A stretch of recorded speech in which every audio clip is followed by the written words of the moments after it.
All right, Savannah. Welcome to the Savannah Business Showcase. I'm your host, Raz. As you can see, we're in a different location today. Thank you, Brandi, for dealing with me. We went from the studio to upstairs of the studio to a park that was filled with gnats, and now we're at the hut. You can always depend on the hut in the Savannah JC. So, again, I have a second time on the show. Yes. Miss Brandi Benson, owner of Resume Advantage. Yes. Speaker, author of The Enemy Inside Me. Yes. Yeah, I was going to get there. Yeah, okay. And I'm happy you're here. Thank you. Yes, I'm happy to be back. I'm really excited for our conversation and what we're going to be discussing today. That's right. So since we last talked, you've been on a world tour. You've spoken all kinds of different places. You've done a lot of cool stuff. So you're welcome. Thank you. It was very interesting. So I got back from India in April. And as we were talking about earlier offline, just talking about how the culture was just so different out there, and how I just feel so lucky to be an American. That is for sure. Yeah. Like it's very different. Yeah. It's a third world country, and it's like in your face. Like I've never been anywhere like that ever before. Yeah. It's very different. So what stood out to you most over there? It's like the different. Like, what was the first culture shock that you felt?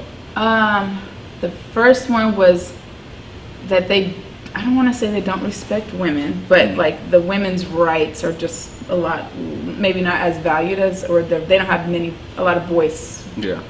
I guess there. So there was that. So like walking around in that area or in New Delhi. A lot of women don't walk around by themselves. And I didn't know that. I had no clue about that. I guess I should have read up on some stuff. I don't know. But so walking out of the airport, I noticed that there are no women anywhere. None. There's just men everywhere. And they're walking everywhere. And they're looking at me like I'm doing something wrong. I'm like, what is going on? But the rape issue there is like out of control. Wow. And if you want to report it, this is what I heard. I don't know how valid it is. But if you want to report it, it costs money, and they're so poor out there. Wow. They don't have any, means to, let alone buy themselves some clean water. How are they going to pay money to open up a case or something and report something? So the rape is really bad out there. I noticed that right away. And then there was also a gentleman that I ended up speaking to later on in the conference, and he was like, "Hey, I remember you. You're the brave girl who was walking around the airport by herself." I was like, "What? Wow. Wow. Yeah, that's crazy." So I noticed that right away. And then the heat, it's really hot there. Yeah. Very hot, extremely hot. And then it's just really busy. Lots of cars everywhere. Traffic is just everywhere. There's cars coming this way, they're going that way. They're merging. There's no stop signs, there's no stoplights, there's no nothing for like organizations, it's your turn to go. Everybody's beeping, they're going everywhere. There's dogs crossing, there's cows in the street. It's insane. I was like, wow. And it's like when you're on like bumper cars, and you're in that little ring and everyone's like going into each other, but we're not hitting anybody. It's just, and then everybody just knows. Yeah, they just know. Everybody's beeping really loud. Yeah. But that beep just means like, hey, I'm crossing over here, I'm going here. It's not like a rude thing like ours. It's like, hey, get out the way. It's just a signal. It's a signal. That is crazy. So different. The food is really spicy. We had to be really careful from the water that we were drinking, stuff like that. But it was just different. I had a chance to like walk around in the city and see the different places that were there. It was different. Yeah. So is New Delhi close to Bollywood at all? Or is that a completely different place? I'm not sure. I only stayed in New Delhi, so I'm not sure how far away it is. I don't know. I don't know. Okay, we I can wouldn't Google be a it good later. person to ask. But that is courageous. That is brave that you went over there, right? Yeah. And because you spoke, did you speak on women's issues or was it? I think it was like equality, women equality. But so I did it on mental and physical fitness, like of the mind. I did it on the art of survival, and I did it on reimagining yoga with fitness. And I used all of that and kind of like spun it off with my book that I was trying to sell, or trying to not sell, but promote, trying to promote the book. So spun it off from that point of view. But it was really interesting. It was a great experience. I met a lot of great people. There's the WhatsApp group, WhatsApp. So lots of interaction with those little groups and chatting, and still everybody's still keeping up with everybody. So it was good. Yeah. A lot of connections. Yeah, that's awesome. Yeah, it was. I think that's really awesome. You know, and I didn't go there to like, I don't know, to like, you know, I went there to experience India. I went there to see what the culture was like. I went there because I've always wanted to go. Don't even know why. Always wanted to go. I went. I thought it was amazing. Yeah. I think it was good. I didn't like get money out of it. You know, I was like genuinely trying to see what it was like. Now it's always been on my bucket list, so I get to scratch that off. Really? India's been on your bucket list? Isn't that weird? Yeah. And you know what? When I tell people that, they're like, why? I'm like, I don't know. I just, ever since I watched like Aladdin and, you know, I was like a little kid, I'm like, I want to go there. I want to go to the I guess, supermarkets. Is that technically Egypt though? That is, but I just, in my mind, culture. that's just what I thought it would be like, you know, supermarkets and people, you know, selling things and just different. Yeah. Just thought it was going to be. Yeah. And it was exactly how I thought it was going to be. Minus, you know, the pollution and stuff. I didn't expect that. Yeah. Yeah. The pollution is bad over there, from what I see online and everything. Oh my God, and they're not even exaggerating. It's like, that is exactly how it is. There isn't any clean water. Well, there is in like certain areas, but Just have to take a filter and everything? No, so we just brought bottled water that was made from like another place. That's what I was told to drink, so I drank that, and we had it there. We went to the, gosh, what's that place? Palestine? No. So it's one of the 7 wonders. I cannot remember it. I can't remember. So anyways, we ended up going on this little trip. Taj Mahal? Yes. Yeah. I couldn't think of it. Oh my God. I'm thinking I see like the structures and the building and stuff. So we went on this, we met this young lady. Her name was Pretty. What a cool name, right? Her name was Pretty. She was from New Delhi. So we met up with her, and she was like, hey, you know, we found this really fun trip. If you guys want to come on it, it'll be really good. I'm like, all right, cool. She's like, you're going to ride on a bus. And then when we get on the bus, we're going to stop at, you know, a couple different locations. You'll be able to shop around and stuff. I'm like, okay, that sounds good. Right, so this is the problem. Before I get there, I don't have my debit card. No, I need cash, but I have my debit card. And I'm like, listen, you know, we have to stop by an ATM somewhere. I have to get some money. She's like, okay, no, that's fine. We're going to stop. Long story short, we never stopped anywhere. I didn't have any money. So everybody had all their little rupees, the money. And I'm like bumming money off of everybody. And I'm promising them that I'm going to pay you back, you know. But everybody starts getting kind of stingy at the end. And I'm like, well, I'm going to have to go home. You know, I'm like, I can't go anywhere. I can't buy anything. I can't do anything because I don't have any rupees. I have nothing. So that trip could have been better, but I didn't have any money. So, but my point is that being there, there was trash everywhere. Everywhere. Even at the Taj Mahal? Outside of it. Outside of it? Outside of it. Wow. Yeah, it was crazy. Like trash everywhere. And then there's lots of cows everywhere. And I guess they're like pets. They're like a dog would be here. They, you know, worship really, a little bit more. Yeah. A lot. And they're in the streets. It's just really crowded. It's just crazy. It's so different. And they have these things called wet holes. Do you know what wet hole is? Okay, wet hole is like a circle.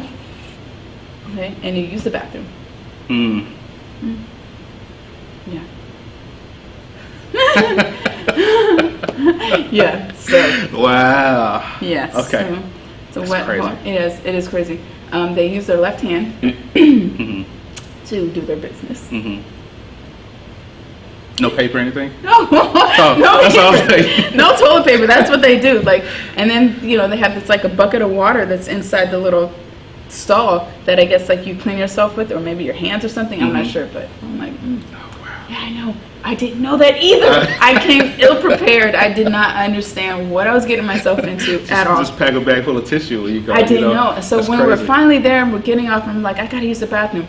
The girl her name is Cassidy. She was like, do you have hand sanitizer? I'm like, no. You know, I was thinking there should be some soap or something. Do you have toilet paper or tissue? No, there should be some in there. I'm like, no. She's like, oh, you're gonna need some. I'm like, why? She's like, we're in India. Oh, okay. Well, give me some of that. Yeah. I need all of that. So it was different. That is different. But I appreciated everything. So when I got back to the States, I wanted to be like, I'm home. I'm home. Yeah. So do you feel more American now? I feel more, I I don't know. I feel like we have a lot of privilege. I feel like we're very blessed. I feel like not even that we're like spoiled, but like in a way it's like, God, we have it great here. Yeah. I love America. Yeah. Every time I leave out of the country, I always come back home like, whew, happy to be an American, Right. man. I really am. Yeah. Yeah. Like, I feel the same way. I've been to London, Scotland a long time ago.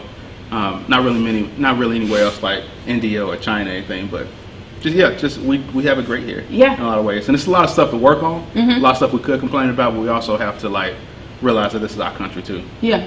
As black people, Yeah. we're not necessarily African Americans, we're Americans. Right. It's amazing. And when I go to Europe too, when I come back here, I'm like, the food is so much better here. I mean, even though there's pesticides in our stuff, not over there, but still, it's just, I don't know, it's home here, and it feels better, and I know who the people are, and I feel like there's borders, like, protecting us, Yeah. Like, nobody's gonna come over here and, like, drop some bombs on us and stuff, like, it's just different. Yeah. I love it, so.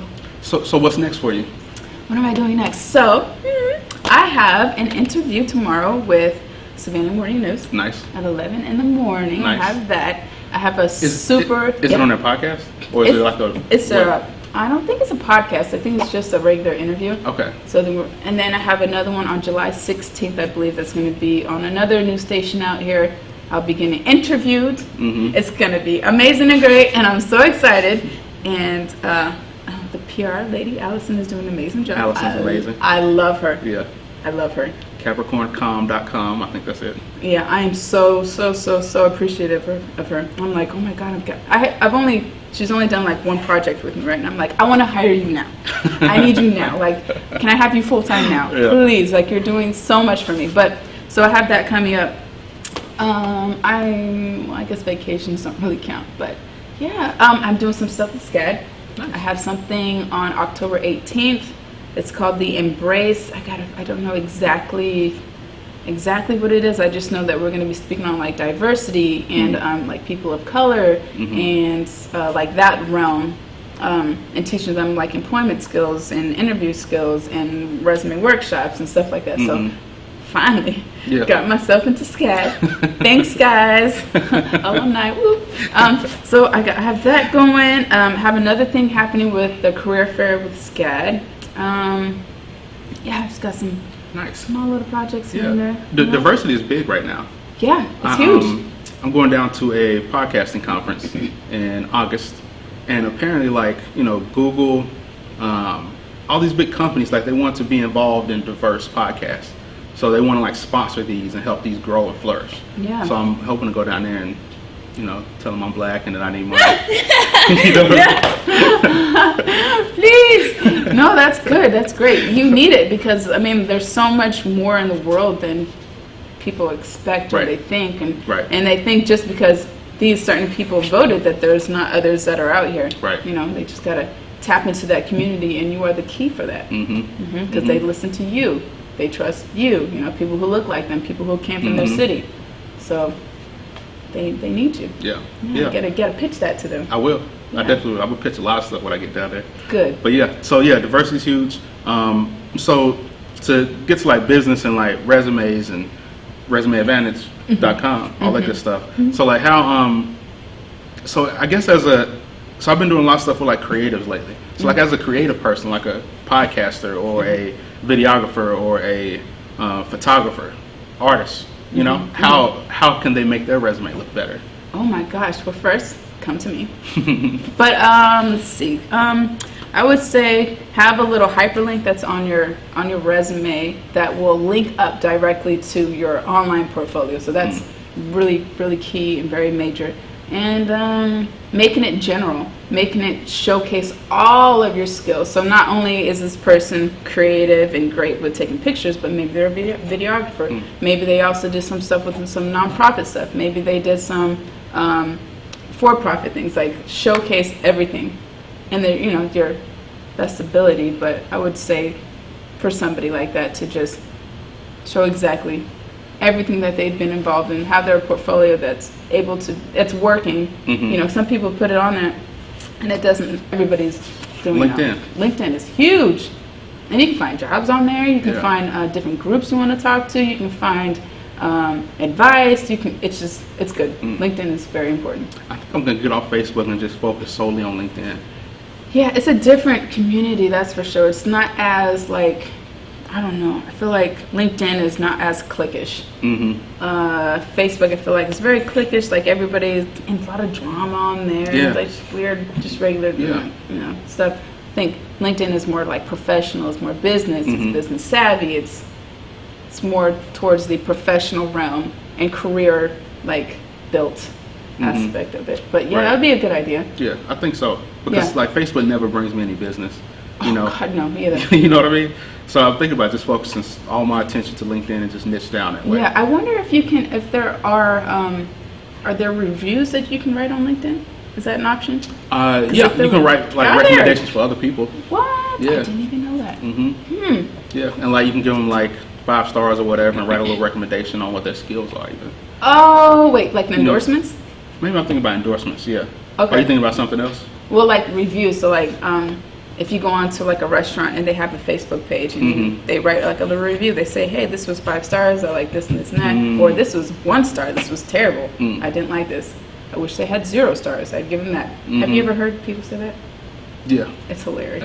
No way. Yeah. It's like so maybe you could help me. You know, it's just like everything is like I feel like I'm at a stage in my life where it's time to take that next step into like what I'm meant to be, and like I'm fighting it. You know, like I don't want to be in front. I don't want to be in front of the camera.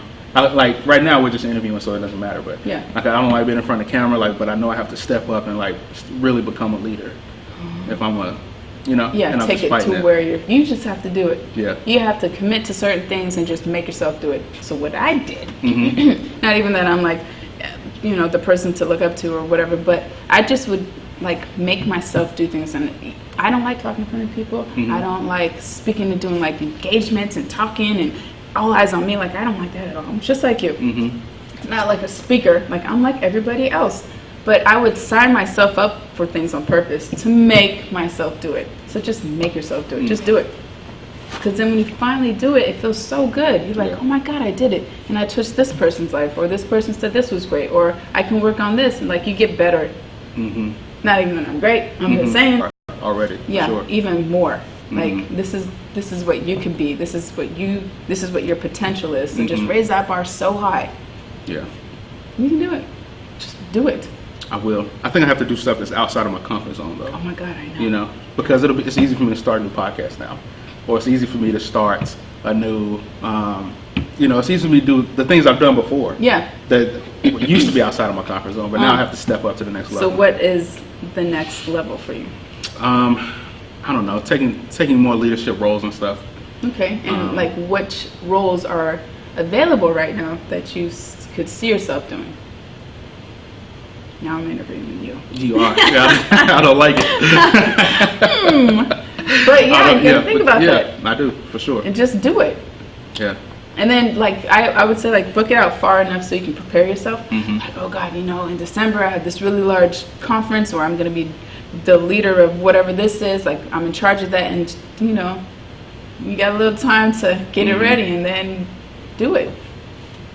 Yeah. Just do it. Yeah. The only person holding you back from being great is yourself. And you have to be the best version of yourself. That's right. Got to be examples for your children, your community, the people you're trying to touch, all that. You can do it. Yeah. You can do it. You can do it. You just got to try. I will. I'll do it. And I'll send you a message when I do it. Yes. I want to know. I'm going to hold you to it. Okay. I'm really good at like bothering people. Okay. And making them, keep their word. Some people are like, you know what, Brandi, I'm really interested in whatever it is. I'm like, that's okay. True. I know you said it like a month ago, and I'm following up with you, and I'll keep doing it. And I'm sure they only, probably whatever it is with me because they want me off their back. Right. That's true. I wrote before I first interviewed, you sent me like 100 text messages. I told you. I'm like, okay, listen, don't promise. Are you sure? Yeah. Are you sure? Really? Today? You still up for tomorrow? It's next week? You're right? Don't promise me something or say something and not deliver, because I am a woman of my word. Whatever I say I'm going to do, I'm going to do it. And I expect people to reciprocate and do the same. So. I feel the same way. All right, so I'm going to be on you. I will. We're going to come together with a deadline. I might even start seeking out events for you so you can just do it. All right, that sounds good. I like it. Yeah, teamwork makes the dream work. Yeah. Yes. And Yeah. So side note, at the Savannah Morning News, they have a podcast. It's called Difference Makers. I was on there. It's really good interview. A guy, Zach. I'm sorry, Zach. I can't remember your last name.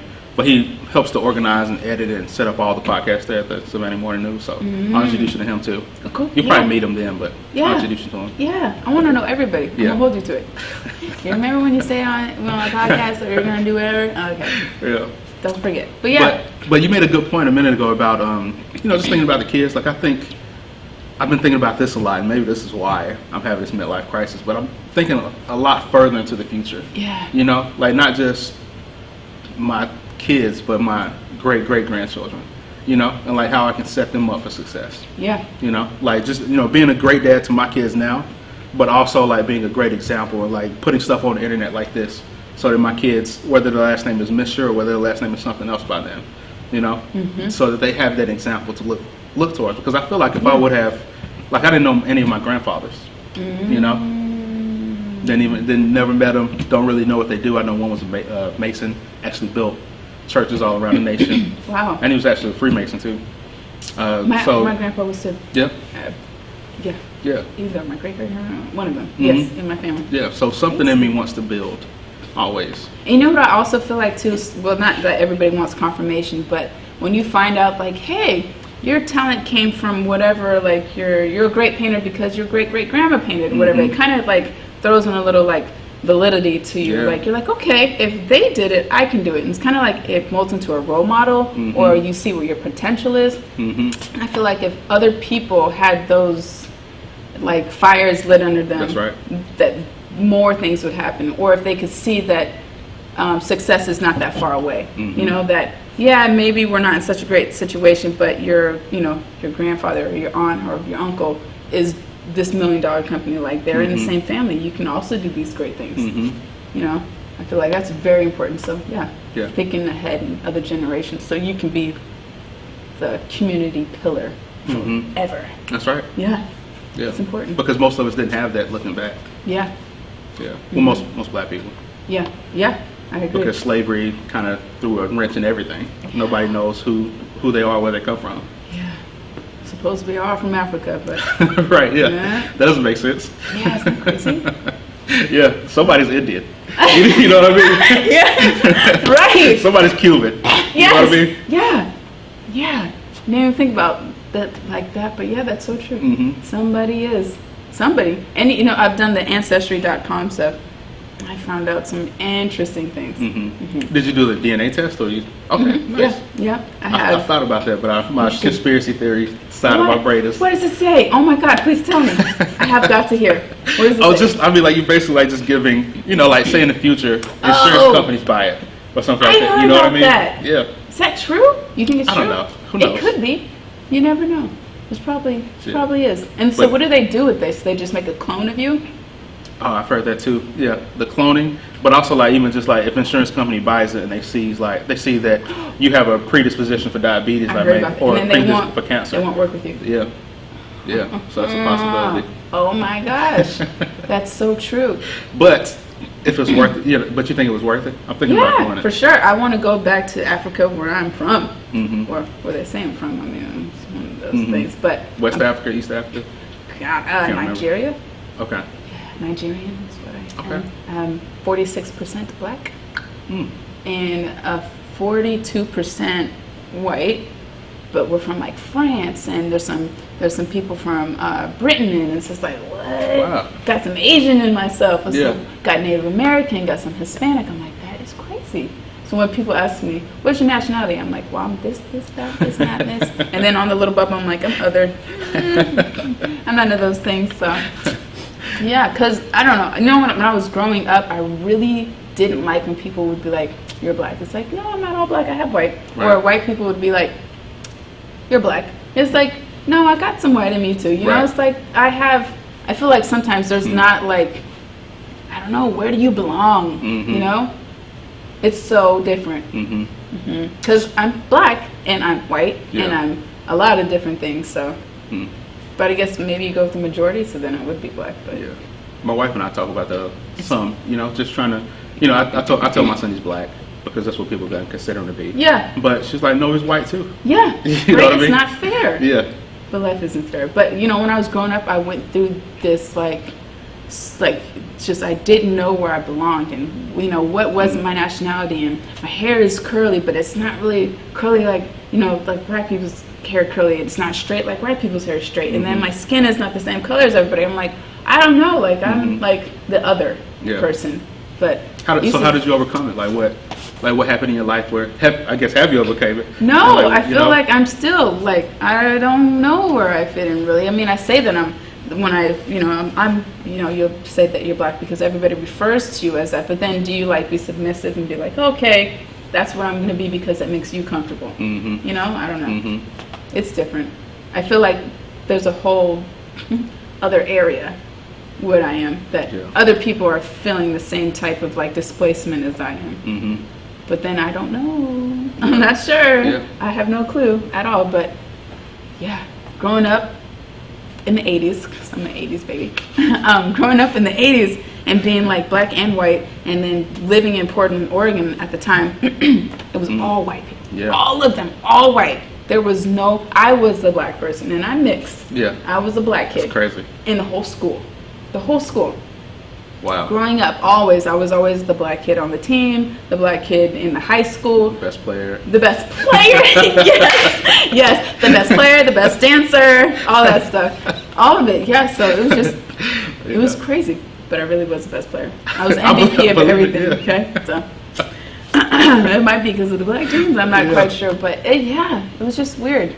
I just never knew where I grew up where I fit in. And then because I felt like that, I felt like when I was around white people that they didn't like me because I was different. So I was always like very like, I was excluding myself from things or not participating in certain topics, or I wouldn't have certain friends because I thought they didn't like me because I was black. Yeah, so I just, life, you know? Yeah, and then my mom would be like, listen, you're not black, you're mixed. Yeah. I'm like, okay, I'm mixed. And she's like, you're a brownie. I'm like, I'm a brownie. I'm a brownie, whatever, man. But, like, it's just different. What, oh, man. So, like, what advice would you give somebody? Like, what advice would you give my kids?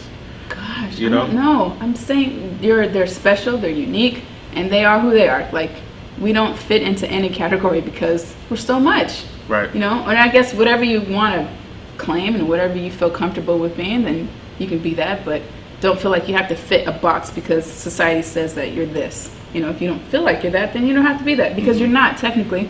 Right. You're not 100% anything. You're black and white and Native American and whatever else. Chinese and French and all that stuff. So you can be whatever you want. One time. Not one time, but when I applied to SCAD, I don't know if this is better or not, but I said I was white. Okay. Is that bad? I mean, you are. I am. But I did that. I swear I did. I bubbled in, I was white. I just wanted to see. Yeah. Is that bad? I don't think it's bad. I don't think it's bad. I don't think it's bad. It is what it is. But I did bubble in that. Yeah. I mean, black people pass for white for, forever. You know? Yeah. After, from slavery and, they passed, so. Yeah. It is what it is. I don't know why I did, but I was like, I can be whatever I want. I'm going to be white. I'm white today. So I was white. And I got accepted, but hopefully that wasn't the reason why. But I did. I think I was just being like rebellious, being like a smart aleck. Like, whatever. I'm white. Yeah. And then I got accepted, and I was like, woo! White power. Whoa, I don't know if I want to say white power, but I got it. I made it in, and I cried when I got accepted. Just joking. Yeah. I cried definitely. I was like, wow, this is a really big deal. Yeah, but to your point about being your anxiety in your midlife crisis or your third life crisis, whatever you're having, I had the exact same thing when I graduated from SCAD. It was in 2015. How many years ago? 4 years? I was like 31. So like your time frame. Maybe because you're in your 30s. Could be. You feel more responsible. More things have to happen. More accomplishments. I had the same thing. I was having panic attacks back to back to back, and I thought I had brain cancer. I was like, oh my god, wow, this is so bad. Like I would sit up and I have these terrible like headaches, and my heart would start pacing really fast, and I start breathing all crazy, and I would throw up, and it was just like really weird. And I had it from like September to December, and I would have these terrible panic attacks and these anxiety attacks. I didn't know what it was. I swear I had brain cancer. I was calling my mom like, Mom, I love you so much. I don't know what's going on, but I think I had brain cancer. And she's like, listen, Brandi, calm down. You're probably just having a bad experience with some anxiety. I'm like, no, like this is really bad. But I think it was all the stress built up that I felt like I should be more accomplished. I should be doing things that have like meaning to it, or I should be setting better examples for people. I was just feeling all the pressure of the world, and that's maybe what you're having. I think so, because I got teary-eyed at Toy Story 4. And I was like, I'm going through something if I'm about to cry at Toy Story 4. It's really hitting you. Or you're just seeing things from a different perspective. Yeah, for sure. You're raising children. You have a new baby coming, or you have a new child. So things are just different. You're in a different element, a different zone now. Yeah. You got to be a superhero. Yeah, you do. I do. Yeah, it's okay. I totally understand. I don't have any kids, but I totally get it. Now, like I have a little dog, and every time I see like people like abusing their dogs or really sad commercials and stuff, I see my dog, I'm like, that is so sad. Like, how could you be like that to your dog? And before I just like, oh, that's messed up, change it. Now I'm watching, I'm like, oh, I see my dog, I'm like investing in it. I'm like, oh, my heart, like how could you be like that to your animal? So that's probably what it is. Yeah, that's definitely what it is. You're emotionally invested in something. Wow. And it's just coming all up, and yeah. It's okay That's to cry a good point. I at think Toy Story 4. Is that what it is? Have you seen it? I haven't seen it. You should see I it. want You'll to cry see it. too. I love crying is good for you. It's therapeutic. Those tears of crying release a different hormone than like other tears if you got something in your eye. Did you know that? Really? It's like good for you. You're releasing energy. It's hard to though. It's hard to cry? For me. It like used sometimes to be really I hard want for me. to. It's like sometimes I want to and I can't. Dang, that sucks. Well, you're gonna have to tap into stuff when you finally become famous. Yeah. And you're on this like, you're giving a speech. You're gonna need some tears. You're gonna have to pull it out. But it used to be really hard for me to cry, but now since I've gone through so much stuff in life, and I feel like, I don't know, I just feel more vulnerable about things, or I can relate to certain things that make me sad or cry, or bring me back to that place that I used to be sad. I can cry now. Not on demand, just like, be sad. I can't do that. Like, I have to feel it. But I do cry a lot more than I used to. My ex, and I would never cry ever, but like dating him, we used to argue and fight all the time, and I would cry, and he'd be like, you are such a crybaby. Like, that doesn't make me feel good. More tears. But yeah, so things are different. Good things at X then. Yeah, good things at X. Yeah, good thing. All right. Okay. All right. So I guess we'll wrap up. Thank you. Yeah. Thank you for your time. No problem. I hope we're still streaming and it didn't blink out on us, but this was a great interview. Yeah. We gotta do it again. You can just be a recurring guest, whatever you're ready. Yeah, we can do it. Let's just talk. All right. Talking is good. Yeah. Okay. So Brandi Benson, how can people reach you, find you, all that stuff? Brandi with an I, lbenson.com. It's my website. And my Facebook is brandyl.benson. And my Instagram is brandyl.benson. And yeah, that's it. Perfect. And my email address for any resumes or any services, employment services you may need is brandybenson@resume-advantage.com. Perfect. And everybody out there, she gave a speech to this isn't on the radio, so I can promote her. So she gave a speech to the JCs recently, and she did a tremendous job. And I brought it, had it in hand. Everybody enjoyed the speech. You got a lot of good feedback after you left. Yeah. Oh, good. And dropped a lot of wisdom bombs on people, so it was great. Yeah. Important. So if you need help with your resume, definitely reach out to her. Please do. Cool. All right. Well, thank you guys. As always, I'm trying to think if I have a last question for you. My last question. I can't remember if I asked you this last time. I think you asked me something crazy about the superpower. Yeah. Okay. You What did. did you say last time? I think I said I would control time. Okay. Has that changed? If you Would had I a control superpower time? ability, what would you choose and why? I still think it would be time. I think I'd still be time, that I'd be able to control certain aspects of time and fix any mistakes I made and all that. But then I was able to like rethink that, because if you don't make mistakes, you don't grow. So what kind of person would I be able to grow into? Maybe the ability to send people love, right? And compassion, and like feel and cry on demand. No, but yeah, maybe to give people love, because some kids really need that stuff. Oh yeah. And then you don't have it, and they turn out to be terrible, horrible people. Right. Right. I like that. How about you? To live forever. I think you already said that. Probably. Yeah. Okay. Yes, for last time. Yeah. All right. So, and what was the answer? The same reason is that I'm doing all this stuff now and doing podcasting. Is I want to be an example for my great grandchildren. Yeah. You know? So, if you lived forever, would you deem other people that power as well? Because if you live forever, other people will die off, and you just watch your family just die and die and die. That's fine. Oh my God, that's terrible. I don't believe that you said that. I don't believe it. That's crazy. That's fine. Oh, okay. All right. No, it's not. Oh my God. You can't love them forever anyway. You know? True. You fall in and out of love with things all the time. Yeah. They'll stay with you. Yeah, you know, on the spirit side. On the spiritual level, they'll still be there. Right. Just like all of our ancestors, once you learn that, sooner or later you'll learn that one of your ancestors survived and served, and, you know what I'm saying, wrote a book